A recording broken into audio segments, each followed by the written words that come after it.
ओम शांति। 17 अगस्त 2022 के ईश्वरीय महावाक्य। पहले सुनते हैं मुरली के मुख्य पॉइंट्स। बाबा ने कहा, एक होता है हद का समाचार, दूसरा बेहद का समाचार। हम तुमको ऐसा बेहद का समाचार सुनाते हैं जिसे सुनकर सृष्टि के आदि मध्य अंत का सारा ज्ञान तुम्हारी बुद्धि में आ जाता है। तुम्हें यह निश्चय होना चाहिए कि बरोबर हम ही सतो प्रधान थे, फिर सतो रजो तमो में आए, अब फिर संगम पर हम सतो प्रधान बन रहे हैं। तुम बच्चों की बुद्धि में यह 84 जन्मों का चक्र फिरता रहे, तभी तुमको स्वदर्शन चक्रधारी कहा जाए। बाप और चक्र को याद करने से तुम रूहानी विलायत में चले जाएंगे। इस समय तुम कुरुक्षेत्र को जान गए हो। यह कुरुक्षेत्र की बात नहीं है, वास्तव में यह सारा ही कर्म क्षेत्र है, जिस कर्म क्षेत्र पर अभी रावण का राज्य है। जो कल्प पहले पावन बने थे वही अब आएंगे, आकर ब्रह्मा के मुख वंशावली बनेंगे और पुरुषार्थ कर शिव बाबा से अपना वर्षा लेंगे। तुम उस कमाई के लिए 8 घंटा सरकारी नौकरी करते हो, उनसे भी यह बहुत ऊंची कमाई है। कहाँ भी जाओ बस बुद्धि में बाप को याद करते रहो। और लास्ट में बाबा ने कहा, बुढ़ियों को देखकर मैं बहुत खुश होता हूँ, क्योंकि फिर भी हमारी हमजिन्स हैं। मैं मालिक बनूं और हमजिन्स ना बने तो यह भी ठीक नहीं। तो तुम ब्राह्मणियों को बुढ़ियों के ऊपर भी मेहनत करनी है।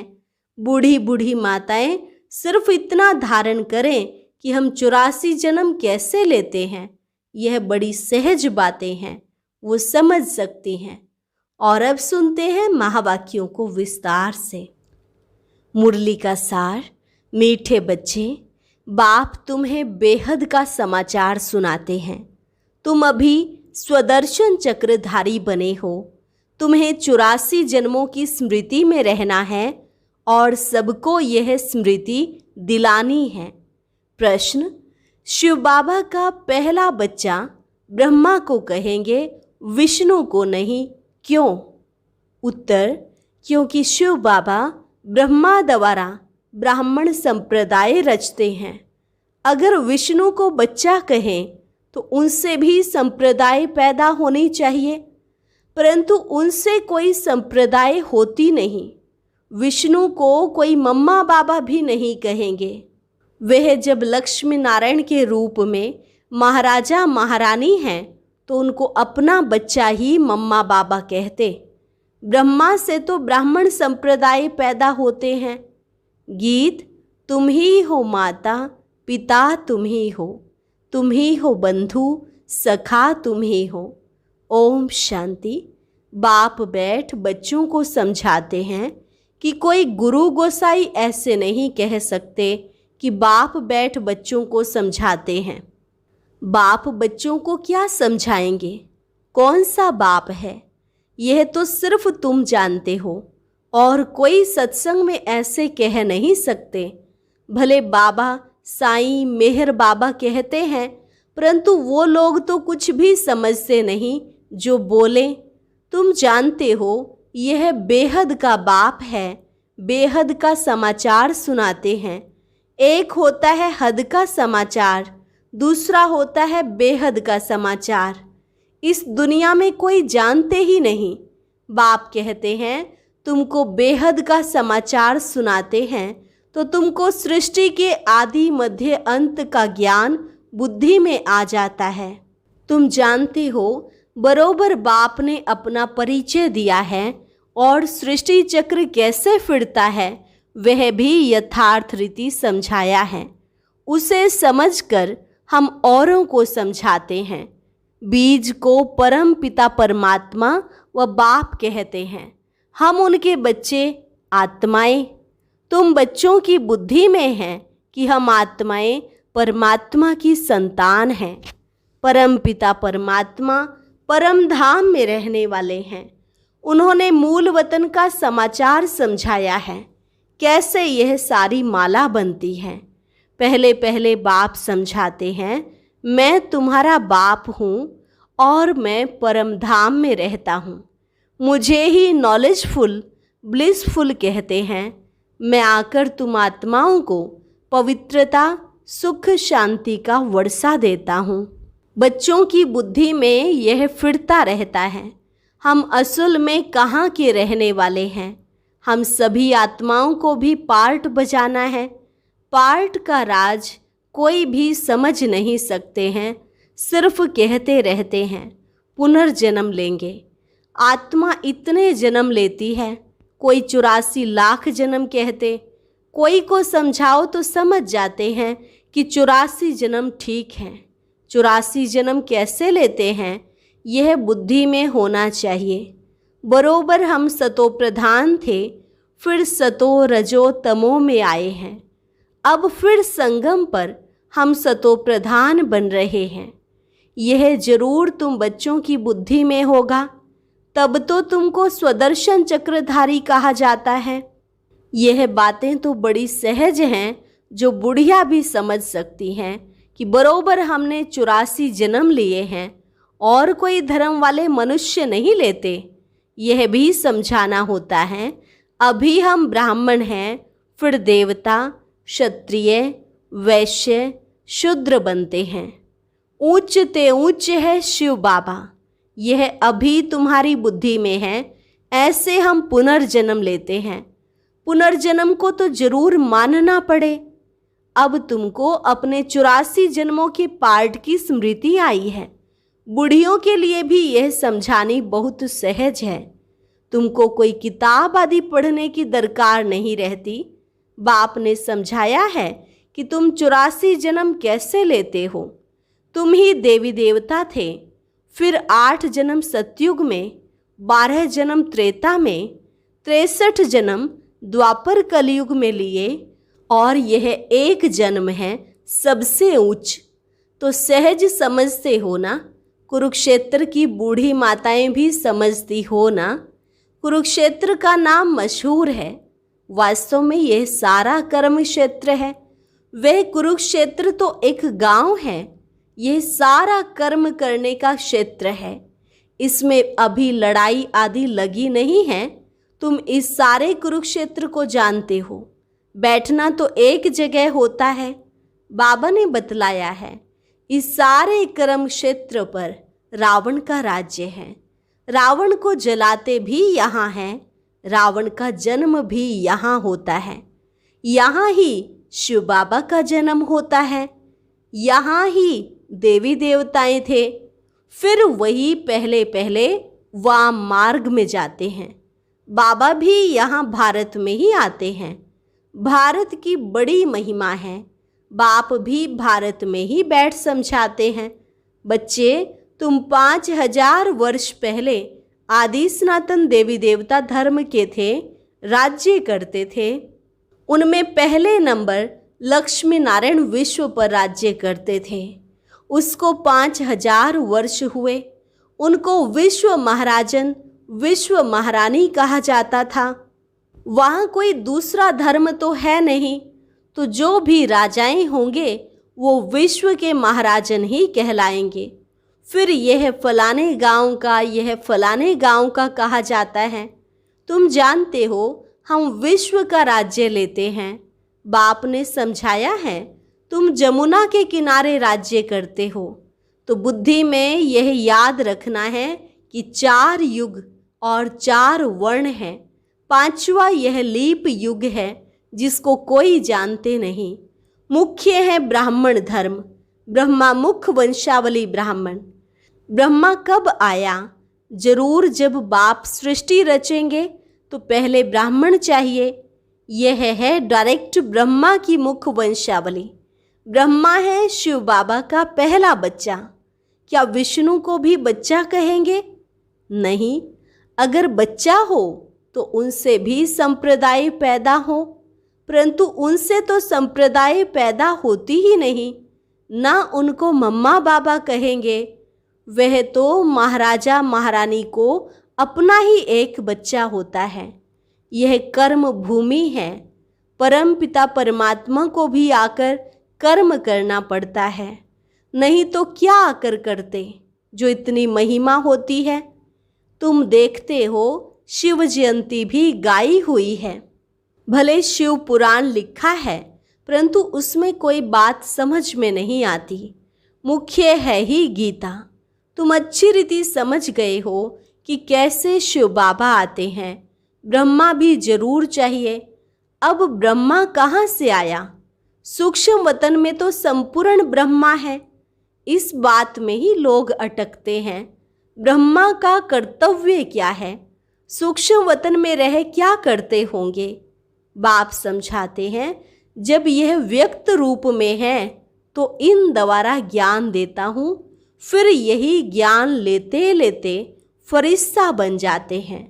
वह है संपूर्ण रूप।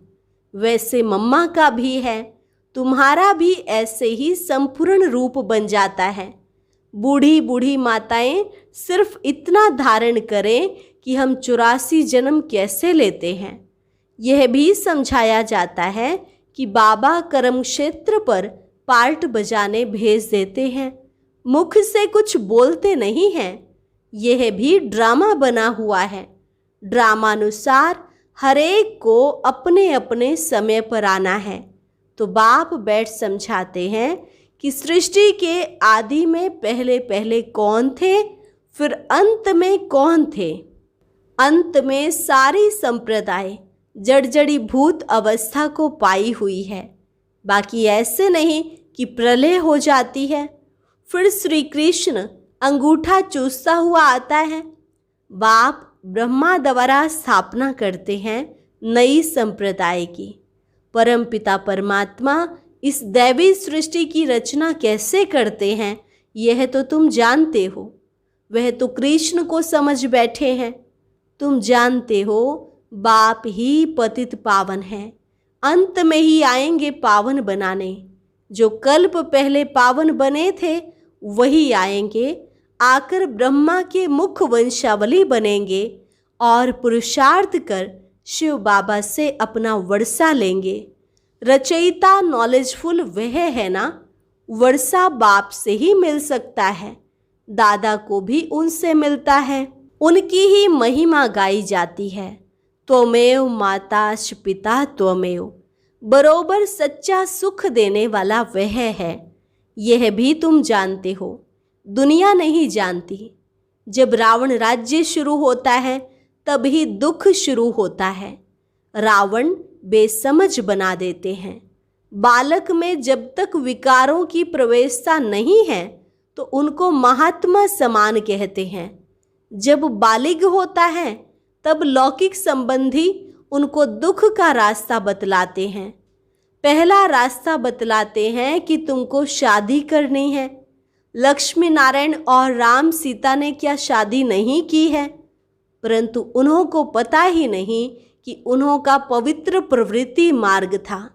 यह अपवित्र प्रवृत्ति मार्ग है। वह तो पवित्र स्वर्ग के मालिक थे, हम तो पतित नरक के मालिक हैं।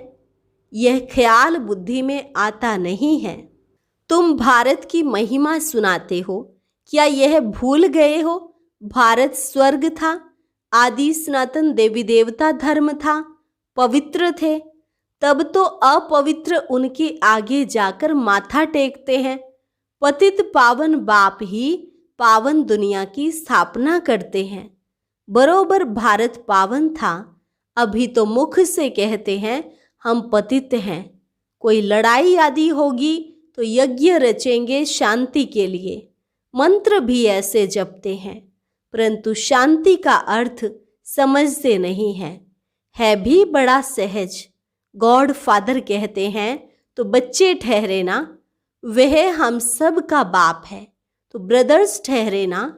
बरोबर हम प्रजापिता ब्रह्मा के मुख वंशावली भाई बहन ठहरे। सतयुग में तो मुख वंशावली होते नहीं, सिर्फ संगम पर ही मुख वंशावली होने से बहन भाई कहलाते हो। बाप कहते हैं मैं कल्प कल्प कल्प के संगम युग पर साधारण वृद्ध तन में प्रवेश करता हूँ, जिसका नाम फिर ब्रह्मा रखता हूँ। जो फिर ज्ञान को धारण करके अव्यक्त संपूर्ण ब्रह्मा बनते हैं। है वही, दूसरी बात नहीं है। ब्राह्मण फिर वही देवता बनते हैं। चक्र लगाकर अंत में आकर शूद्र बनते हैं। फिर ब्रह्मा द्वारा ब्राह्मण रचते हैं। बुढ़ियों के ऊपर भी ब्राह्मणियों को मेहनत करनी है। हमने 84 जन्म पूरे किए, यह तो समझ सकते हैं ना। बाबा कहते हैं मुझे याद करो। इस योग अग्नि से ही विकर्म विनाश होंगे। सभी आत्माओं को कहते हैं मामेकम याद करो। शिव बाबा कहते हैं लक्की सितारों, हे सालिग्रामों, तुम आत्माओं की बुद्धि में यह ज्ञान डालते हैं। आत्मा सुनती है, परमात्मा बाप सुनाते हैं ब्रह्मा मुख द्वारा। ब्रह्मा द्वारा स्थापना तो जरूर मनुष्य ही होगा और बूढ़ा ही होगा। ब्रह्मा को भी हमेशा बूढ़ा दिखाते हैं। कृष्ण को छोटा बच्चा समझते हैं। ब्रह्मा को कभी छोटा बच्चा नहीं कहेंगे। उनका छोटा रूप बनाते नहीं हैं। जैसे लक्ष्मी नारायण का छोटा रूप नहीं दिखाते, वैसे ब्रह्मा का भी नहीं दिखाते हैं। बाप खुद कहते हैं मैं वृद्ध तन में आता हूं। तो तुम बच्चों को भी यही मंत्र सुनाते रहना है। शिव बाबा कहते हैं मामेकम याद करो। शिव को, ब्रह्मा को बाबा कहते हैं। शंकर को कभी बाबा नहीं कहते, वह तो शिव शंकर को मिला देते हैं। तो यह भी बुद्धि में बिठाना है, आत्माओं का बाप अब परम पिता परमात्मा आए हैं, तो ऐसी ऐसी सहज बातें बुढ़ियों को समझानी चाहिए। बाबा प्रश्न पूछते हैं आगे तुमको क्या बनाया था? तो इतना तो कहे कि स्वदर्शन चक्रधारी बने थे। बाप को और चक्र को याद करने से तुम रूहानी विलायत में चले जाएंगे। वह फौरन तो दूर देश है ना। हम आत्माएं सब दूर देश में रहने वाली हैं। हमारा घर देखो कहाँ है, सूर्य चांद से भी पार, जहाँ कोई गम नहीं है। अभी तुम आत्माओं को घर की याद आई है। हम वहाँ अशरीरी रहते थे, शरीर नहीं था। यह खुशी होनी चाहिए। अभी हम अपने घर जाते हैं, बाप का घर, स्वप्ना घर। बाबा ने कहा है मुझे याद करो और अपने मुक्ति धाम को याद करो। साइंस घमंडी तो परमात्मा को बिल्कुल नहीं जानते हैं।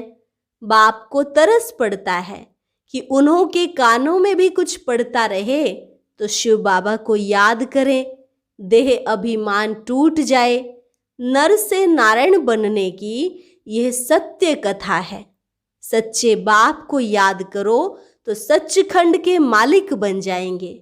सच्चा बाबा ही स्वर्ग स्थापन करते हैं। कहते हैं और संग बुद्धि योग तोड़ो। सरकारी नौकरी 8 घंटा करते हो, उनसे भी यह बहुत उच्च कमाई है। कहाँ भी जाओ बुद्धि से यह याद करते रहना है, तुम कर्म योगी हो। कितना सहज समझाते हो। बूढ़ियों को देखकर मैं बहुत खुश होता हूँ, क्योंकि फिर भी हमारी हम जिन्स है।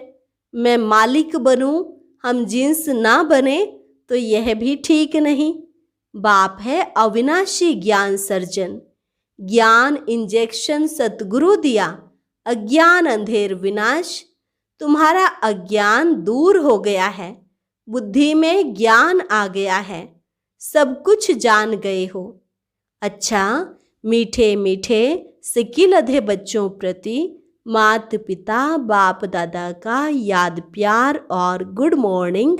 रूहानी बाप की रूहानी बच्चों को नमस्ते। रूहानी बच्चों की रूहानी बाप दादा को नमस्ते नमस्ते, गुड मॉर्निंग। धारणा के लिए मुख्य सार। पहली पॉइंट, ऊंची कमाई करने के लिए बुद्धि का योग और सबसे तोड़ एक बाप से जोड़ना है। सच्चे बाप को याद कर सच्चखंड का मालिक बनना है। जैसे ब्रह्मा बाप ज्ञान को धारण कर संपूर्ण बनते हैं, ऐसे ही बाप समान संपूर्ण बनना है। वरदान, अटूट निश्चय के आधार पर विजय का अनुभव करने वाले सदा हर्षित और निश्चिंत भव। अटूट निश्चय के आधार पर विजय का अनुभव करने वाले सदा हर्षित और निश्चिंत भव। निश्चय की निशानी है मनसा वाचा कर्मणा संबंध संपर्क हर बात में सहज विजयी। जहाँ निश्चय अटूट है वहाँ विजय की भावी टल नहीं सकती। ऐसे निश्चय बुद्धि ही सदा हर्षित और निश्चिंत रहेंगे। किसी भी बात में यह क्या, क्यों, कैसे कहना भी चिंता की निशानी है। निश्चय बुद्धि निश्चिंत आत्मा का स्लोगन है। जो हुआ अच्छा हुआ, अच्छा है और अच्छा ही होना है। जो हुआ अच्छा है और अच्छा ही होना है। वह बुराई में भी अच्छाई का अनुभव करेंगे। चिंता शब्द की भी अविद्या होगी। स्लोगन, सदा प्रसन्न चित्त रहना है तो बुद्धि रूपी कंप्यूटर में फुल स्टॉप की मात्रा लगाओ। सदा प्रसन्न चित्त रहना है तो बुद्धि रूपी कंप्यूटर में फुल स्टॉप की मात्रा लगाओ। अच्छा, और अब सुनते हैं आज का अव्यक्त ज्ञान मोती।